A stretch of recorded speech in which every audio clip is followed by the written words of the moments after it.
awesome.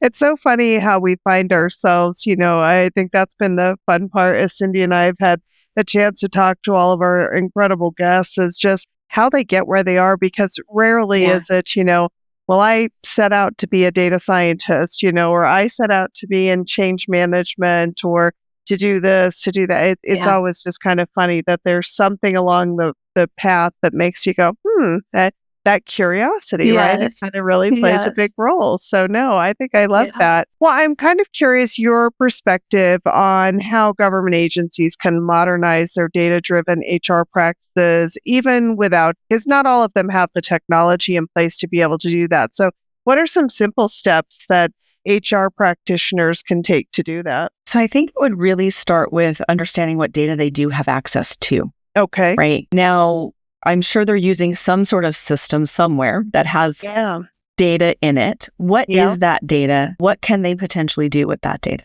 Sometimes when you look at data and you pull it together, I mean, there have been plenty of times.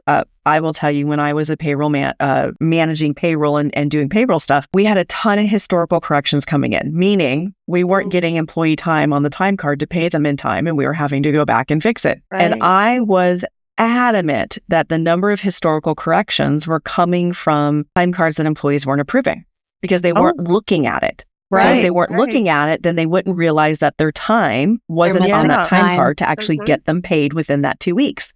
Yeah. When we actually did it, more historical corrections came on employee approved time cards than unapproved time cards. Oh, because what they were doing was just rubber stamping.